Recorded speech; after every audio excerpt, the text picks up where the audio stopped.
জায়গা থেকেই তিনি নিজের নামে অনেক কিছু করে নিয়েছেন। তার আন্ডারে বা তার কথাই কি এখনো চলে বাংলাদেশ সেনা? তার প্রভাবটা কি এখনো রয়েছে?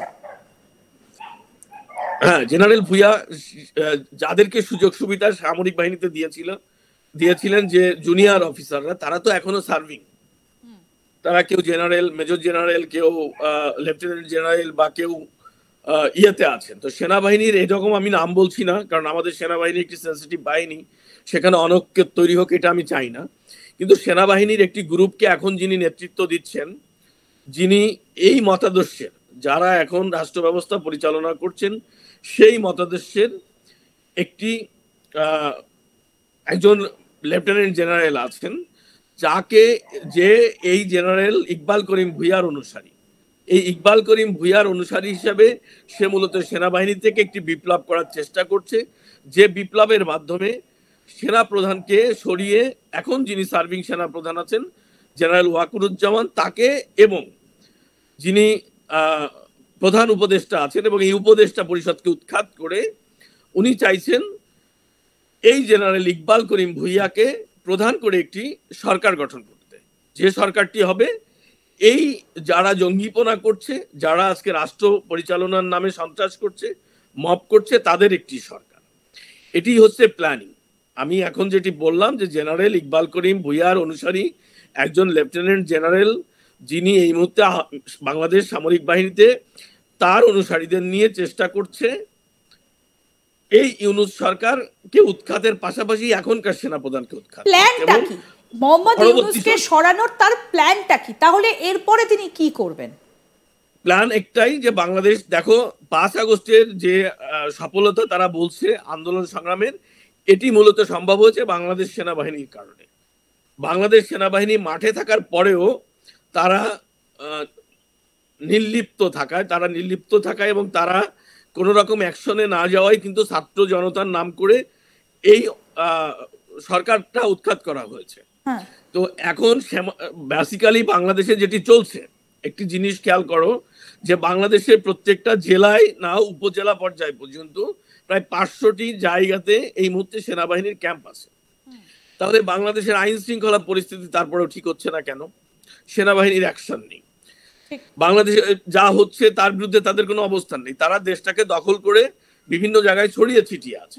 তাদের উদ্দেশ্য হচ্ছে এই সরকারকে ব্যর্থ প্রমাণ করে নতুন একটি সরকার ব্যবস্থা তৈরি করা, এবং সেটির নেতৃত্ব দিচ্ছেন একজন লেফটেন্যান্ট জেনারেল, যার গুরু হচ্ছে এই জেনারেল ইকবাল করিম ভুইয়া। উনি চাইছেন সেনাবাহিনীতে একটি বিদ্রোহ ঘটিয়ে সেনা প্রধানকে উৎখাত করে এই সরকারকে উৎখাত করতে। কিন্তু দাদা একটা কথা, যে যখন ওয়াকারুজ্জামানের নানা কীর্তিকলাপ নিয়ে আলোচনা হচ্ছিল, তখন কিন্তু এই জেনারেল ভুইয়ার নামটা ততটা সামনে আসেনি।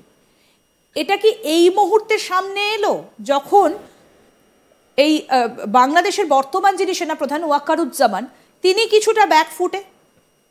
সেনাপ্রধান, সেটি আমি বললাম যে বাংলাদেশের এখন রাষ্ট্র ব্যবস্থা, প্রথমে যে আলোচনাটি করেছিলাম, কার নেতৃত্বে কিভাবে পরিচালিত হচ্ছে এটা বোঝা খুব মুশকিল। আচ্ছা, কারণ এখানে কেউ কারো নেতৃত্ব মানছে বলে মনে হচ্ছে না, আর যৌথভাবে কোনো কমান্ড হচ্ছে সেটাও আমরা দেখতে পাচ্ছি না।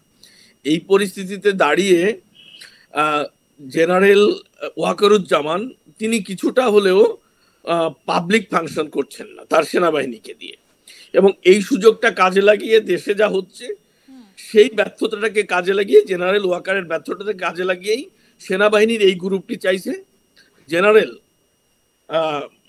যে লেফটেন্যান্ট জেনারেলের কথা বললাম, আমি নাম বলছি না, তার নেতৃত্বে একটি বিদ্রোহ তৈরি করা, একটি সামরিক অভ্যুত্থান করা, তার মাধ্যমে ওয়াকারকে সরিয়ে এবং ইউনূসকে সরিয়ে এই জেনারেল ইকবাল করিম ভুইয়ার নেতৃত্বে একটি সরকার গঠন করা। তাহলে দাদা এটা কি এই মুহূর্তে স্পষ্ট যে তাহলে এটা কি এই মুহূর্তে স্পষ্ট যে বাংলাদেশের সেনাবাহিনী এই মুহূর্তে দ্বিধাবিভক্ত হয়ে গেছে? কিছু লোক ওয়াকারুজ্জামানের দিকে, কিছু লোক এই জেনারেল ভুইয়ার দিকে। 5 আগস্টের আগে থেকেই বাংলাদেশ সেনাবাহিনী দ্বিধাবিভক্ত, এবং সেটা এখন প্রকট আকার ধারণ করেছে। আমি যে ইনফরমেশনটি তোমাকে শেয়ার করলাম আজ তাক বাংলায়, সেটি বাংলাদেশ সেনাবাহিনী থেকে প্রাপ্ত ইনফরমেশন। বাংলাদেশ সেনাবাহিনীর কর্তারাই আমাকে এই ইনফরমেশনটা জানিয়েছে যে বাংলাদেশ সেনাবাহিনীতে এখন যে কোনো মুহূর্তে যে কোনো ধরনের বিদ্রোহ তৈরি হতে পারে, তার নেপথ্যে শক্তি যোগাচ্ছে, ইন্ধন যোগাচ্ছে জেনারেল ইকবাল করিম ভুইয়া। তো এই মুহূর্তে দাঁড়িয়ে বাংলাদেশে যারা মূলত সেনাবাহিনীর যে অংশটি মুক্তিযুদ্ধ চেতনাকে লালন করে, ৭১-এর স্বাধীনতাকে লালন করে, যারা বঙ্গবন্ধুকে জাতির পিতা হিসেবে মানে, যারা ৭২-এর সংবিধানের প্রতি আস্থাশীল, সেই পক্ষটি সেনাবাহিনী সেই পক্ষটি চাইছে এই যে যে ষড়যন্ত্র ৫ আগস্টের একটি ষড়যন্ত্রের মাধ্যমে একটি সরকারকে উৎখাত করা হয়েছে, নির্বাচিত সরকারকে, এবং আবার সেই রকম আরেকটি ষড়যন্ত্রের মাধ্যমে এই সরকারকে উৎখাত করলে তাদের ষোলকলাপন্ন হচ্ছে। তুমি জেনারেল ইকবাল করিম ভুইয়ার যে ফেসবুক পেজ আছে ইকবাল করিম নামে, তুমি সেখানে সার্চ করে দেখো, তার একটি সম্প্রতি সময়ে তার দেওয়া একটি স্টার্ট আছে, উনি উল্লেখ করেছেন যে এটি ছাত্র জনতার যে অভ্যুত্থান সেটি যেটি উনি দাবি করেছেন সেই অভ্যুত্থান আংশিক পূর্ণ হয়েছে, তার মানে আরো আংশিক করতেও উনি সেই দিকে আগাচ্ছেন। মানে এই আংশিক পূরণ করতে গিয়ে এই মুহূর্তে গোটা দেশটার যা অবস্থা হয়েছে, বাকিটা হলে তাহলে তো আর কিছুই অবশিষ্ট থাকবে। বাকিটা হলে পুরো তোমার আফগানিস্তান পুরো পাকিস্তান হয়ে যাবে আর কি। এখন তো আংশিক হয়েছে, পুরো হয়ে যাবে, ওনারা সেটাই চাইছেন। এখানে যে বিষয়টি আমি বলতে চাচ্ছিলাম যে জেনারেলদের মধ্যে এখন বাংলাদেশে যারা সার্ভিং জেনারেল আছে তাদের মধ্যে এটা নিয়ে ব্যাপক বিরোধ তৈরি হয়েছে। কারণ সেনাবাহিনী ৫ আগস্ট যেভাবে এই হাসিনা সরকারকে উৎখাত করেছে যে ষড়যন্ত্রের মাধ্যমে, ঠিক একই কায়দায় এই সরকারকে উৎখাত করার চেষ্টা করছে। এর একটি আলামত আমরা গতকালকে দেখেছি।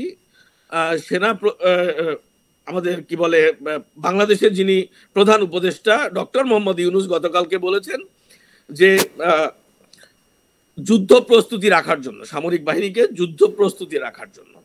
ইভেন আজকে বাংলাদেশের গণমাধ্যমগুলোতে একটি খবর প্রচারিত হয়েছে, যে খবরটিতে বলা হয়েছে ওনারা এই জেনারেল কি বলে ডক্টর মোহাম্মদ ইউনূসের রেফারেন্সেই খবরটি হয়েছে তার সরকারের, যে উনি একটি জুনের মধ্যে একটি ঐক্যমতের সরকার, বিভিন্ন রাজনৈতিক দলের ঐক্যমতের সরকার গঠন করবেন।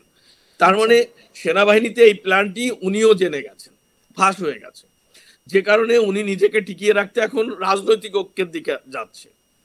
বাট সেনাবাহিনীতে এখন যে পরিস্থিতি তৈরি হয়েছে, আমি যেটি একটু আগে বললাম, যে দুটি পক্ষ এখন মুখোমুখি অবস্থানে আছে, যে কোনো মুহূর্তে যে কোনো পরিস্থিতিতে তাদের মধ্যে সংঘর্ষ বেঁধে যেতে। কিন্তু এইখানে দাঁড়িয়ে মোহাম্মদ ইউনূস তার কি অবস্থান? কারণ একদিকে সেনাবাহিনীর দিক থেকে তার কাছে একটা তীর ছুটে আসছে, অন্যদিকে রাজনৈতিক দলগুলো তো তার দিকে অভিযোগের আঙুল তুলেই রেখেছে, এমনকি বিএনপিও তারা এই মুহূর্তে দাঁড়িয়ে তারাও নির্বাচন চাইছেন, কিন্তু মোহাম্মদ ইউনূস তিনি নির্বাচনের পক্ষে নন এই মুহূর্তে, অর্থাৎ বিএনপির অভিযোগের তীরও তার দিকে। দুদিকে যাতা কলে তাহলে তো পিষ্ট হচ্ছে এই মুহূর্তে মোহাম্মদ ইউনূস। দেখো, এটি আমি বলছি যে সে যে কথাটি বললাম যে আজকে বাংলাদেশের গণমাধ্যমগুলোতে একটি প্রধান খবর, সেখানে বলেছেন যে ডক্টর মোহাম্মদ ইউনূস জুনের মধ্যে একটি ঐক্যমতের সরকারের আহ্বান জানাচ্ছেন।